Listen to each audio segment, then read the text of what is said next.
जनतेम बाजारामध्ये आलेल्या तुरीचे भाव 12,000 रुपये प्रति क्विंटलवरनं 7 ते 8,000 रुपयापर्यंत खाली घसरलेत। यावरती सरकारनं जर का काही नियंत्रण ठेवलं नाही त्यामुळे अमरावतीच्या बहिरममध्ये शेतकरी नेते प्रकाश साबळे आणि गोपाल भालेराव यांच्या नेतृत्वात शेतकऱ्यांनी आंदोलन केले। यावेळी शेतकऱ्यांनी रस्त्यावरती तूर फेकत सरकारच्या शेतकरी धोरणाचा विरोधही केलाय। तर तुरीला 12,000 रुपये हमीभाव सरकारनं द्यावा अशी मागणी करत केंद्र आणि राज्य सरकारचा निषेध करत सरकार विरोधात घोषणाबाजी सुद्धा केली आहे।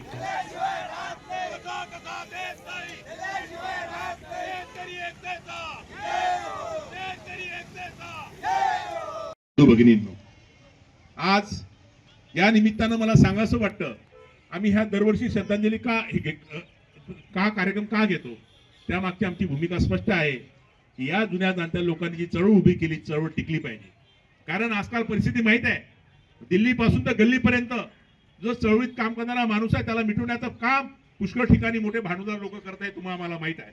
पण जर ही चळवळ टिकली नाही, शेतकऱ्यांचा आवाज, शेतमजुरांचा आवाज जर लोकांमध्ये आपण पोहोचवला नाही तर आपण संपूर्ण जाईल, ही लक्षात ही भूमिका आपण ठेवली पाहिजे।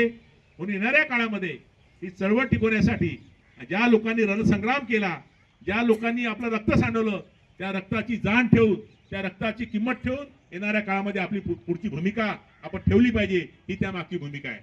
त्या काळामध्ये 1950च्या रणसंग्रामामध्ये जुने लोक सांगतात जवळपास 1000 ते 1500 बैलबंड्या होत्या असं सांगतात। आता त्यावेळेच्या 1000-1500 बैलबंड्या म्हणजे 1000-1500 परिवार त्या काळात होते। त्या परिवारातला आम्ही जवळपास त्या परिवार या 7-8 वर्षाचे आम्ही हा श्रद्धांजली सभेचा कार्यक्रम घेतो। त्या परिवाराच्या माध्यमातून आम्ही कमीत कमी जवळपास 300 परिवारापर्यंत पोहोचलेलो आहोत। जवळपास अंजनगाव सुरजी, दर्यापूर, अचलपूर, चांदूर बाजार आणि वलगाव परिसरातील असे 1500 परिवार त्या आंदोलनामध्ये सहभागी झाले होते। आणि त्या आंदोलनात सहभागी झालेल्या लोकांना जेव्हा आम्ही भेटलो त्या लोकांना आनंद झाला का नाही, त्या जुन्या गोष्टी आपल्याला काही लोक त्यावेळेस जखमी झालेले लोक होते, त्यांच्या मुलांना भेटलो, त्यांना खूप आनंद झाला की चला ह्या जुन्या गोष्टी आज आपल्यापर्यंत लोकांना माहीत होत आहे। आणि ह्या जुन्या गोष्टी आपण का माहीत केल्या पाहिजे, का ह्या माहीत होणं गरजेचं आहे। कारण येणाऱ्या काळामध्ये आपण शेतकरी आहोत, आज परिस्थिती फार वाईट झालेली आहे, आपला कोणी वालीच नाही राहिलेला आहे।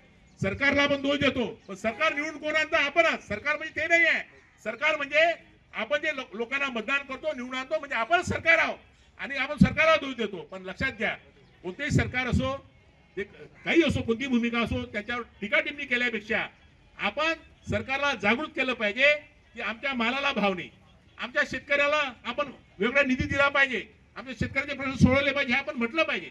त्यासाठी ह्या गोष्टीचा आपण या चर्चेच्या माध्यमातून झाला पाहिजे, ही त्यामागची आमची प्रामाणिक भूमिका आहे।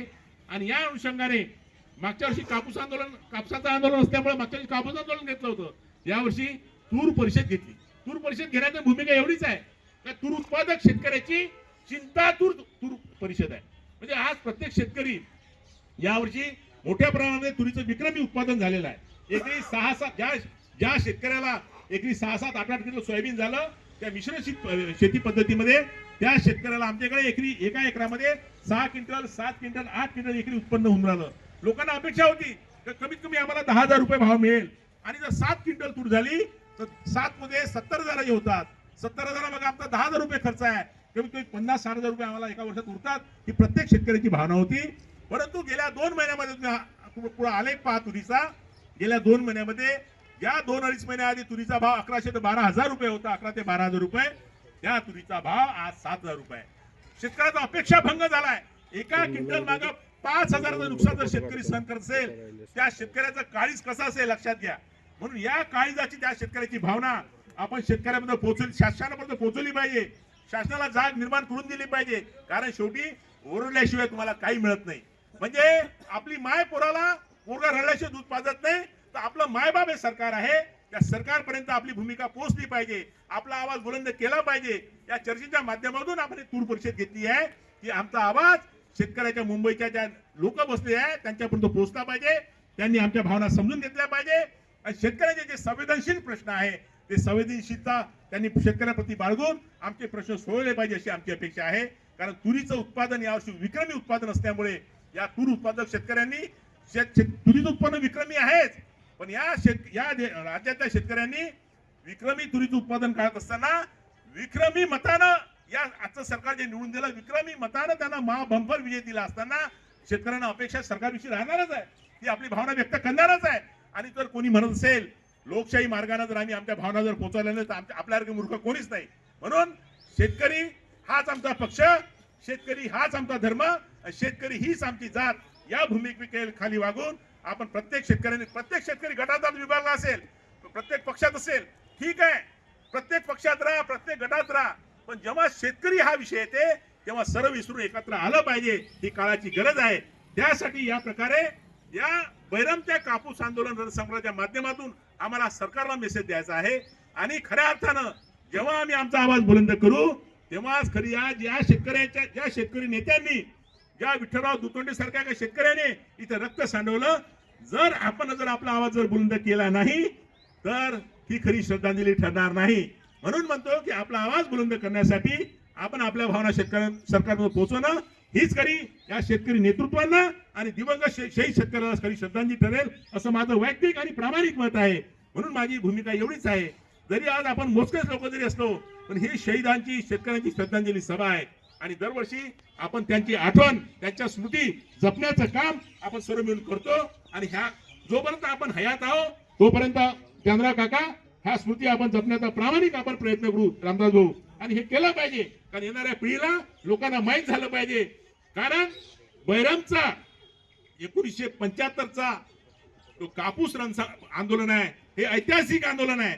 त्या ऐतिहासिक आंदोलनातूनच जे इतर राज्यामध्ये देशामध्ये आंदोलन झाले त्या आंदोलनातून लोकांनी प्रेरणा घेतली आहे, लक्षात घेतलं पाहिजे.